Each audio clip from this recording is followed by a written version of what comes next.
గురువుగారు రాధాకృష్ణులలో రాధ ప్రస్తావన ఎక్కడో భాగవతంలో మనకి కనిపించదు. ఇంతకీ రాధ ఎవరు, ఆమె వృత్తాంతం మనకి ఎక్కడ కనిపిస్తుంది? భాగవతంలో వ్యాసుల వారు రచించిన వేలాది శ్లోకాలు తిరగేసినా ఎక్కడ రాధ అనే 2 అక్షరాల మాట కనపడదు మనకి. సంస్కృత సాహిత్యంలో పురాణ వాంగ్మయంలో కొన్ని ప్రత్యేకతలున్న సందర్భాల్లో రాధ కనపడుతుంది. బ్రహ్మవైవర్త పురాణం అని ఉంది. ఆ బ్రహ్మవైవర్త పురాణంలో గోలోకం అనే ఒక ప్రదేశం ఉంది. ఆ గోలోకం అన్ని ఊర్ధ్వలోకాలకు పైన ఉన్నది. ఆ గోలోకంలో రాధ ఉంది. ఆమె ఎవరు అంటే కృష్ణుడి ప్రియురాలు కాదు.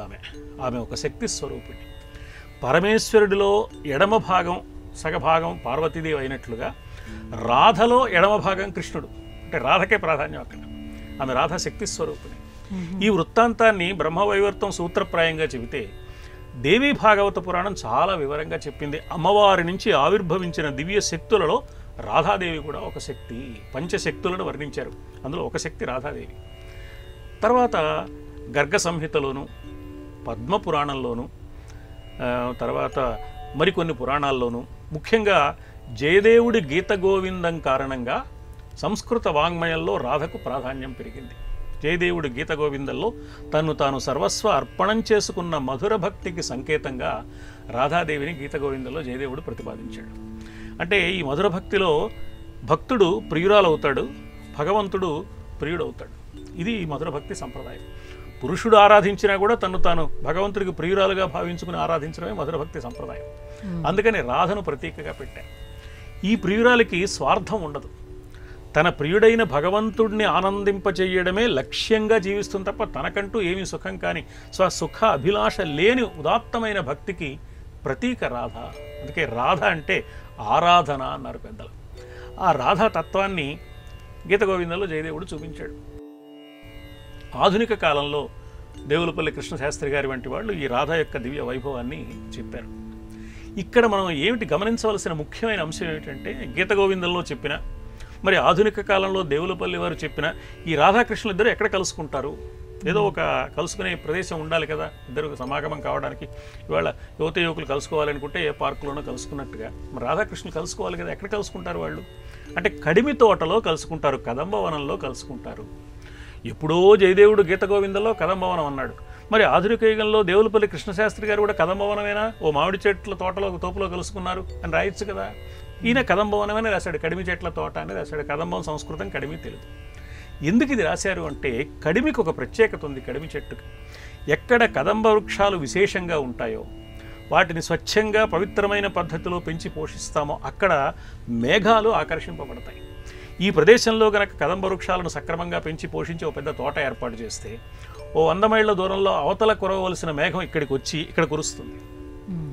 మేఘాన్ని ఆకర్షించే శక్తి ఉంది. మేఘం అంటే ఏమిటి? ఆకాశం నుంచి భూమి మీదకి వచ్చేది. దివి నుంచి భువికి దిగి వచ్చే దేవతామూర్తి యొక్క దివ్య అనుగ్రహం మేఘం, వర్షం. దాన్ని రప్పించేది కదంబం.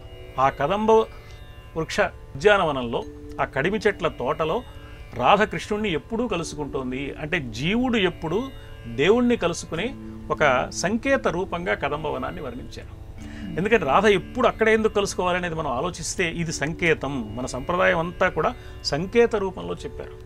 ఆధునిక యుగంలో ప్రతీకాత్మక కవిత్వం, సింబాలిక్ పోయిట్రీ అనే మాట వింటున్నాం మనం. ఆ పేరు కొత్తది కానీ సింబాలిక్ పోయిట్రీ కొత్తది కాదు, అది ప్రాచీన కాలం నుంచి ఉంది. ఆ సంకేత రూపంలో, ప్రతీకల రూపంలో చెప్పడం అనేది మన పురాణ సంప్రదాయంలో అనాదిగా వస్తుంది. కాబట్టి రాధ ఆ సర్వస్వ సమర్పణం చేసుకున్న జీవుడికి ప్రతీక. అందుకని రాధ వృత్తాంతం ప్రత్యేకంగా భాగవతంలో లేదు కానీ మిగతా వాటిల్లో ఉన్నది. బ్రహ్మవైవర్తంలో అయితే ఆమె శక్తి స్వరూపిణిగా. మరి బృందావనంలో కలుసుకునేవారు ఇదంతా బృందావనంలో కడిమి తోటలో, బృందావనంలో తులసి తోట ఒక ప్రదేశం. అది ప్రధానంగా తులసి ఎక్కువ ఉంటుంది కానీ అక్కడ కూడా కడిమి తోటలో కలుసుకుంటారు. అది ఎక్కువ విశేషంగా చెప్పింది అనమాట. తర్వాత బృందావనం అనే మాటకు ఇంకో అర్థం కూడా ఉంది. బృందావనం అంటే బృందాలుగా ఏర్పడి పరమాత్మను ఆరాధించడం, ఒక్కరుగా కాకుండా. ఇవాళ ఆధునిక యుగంలో సామూహిక సత్యనారాయణ వ్రతాలు, సామూహిక వరలక్ష్మి వ్రతాలు అంటున్నట్లుగా సమూహంగా గోపికలు అందరూ కలిసి కృష్ణుని ఆరాధించారు బృందావనంలో. అంటే బృందాలుగా ఏర్పడి పరమాత్మ నుంచి అవనము అంటే రక్షణ, పరమాత్మ నుంచి అవనము అంటే రక్షణ పొందడానికి బృందాలుగా ఏర్పడ్డారు. కాబట్టి బృందావనం బృందావనం అనేది కేవలం ఒక ప్రదేశం కూడా కాదు.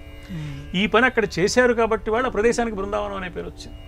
బృంద అంటే తులసి కాబట్టి తులసి వనం కూడా ఉన్న చోటు. తులసి అంటే పవిత్రతకు సంకేతం.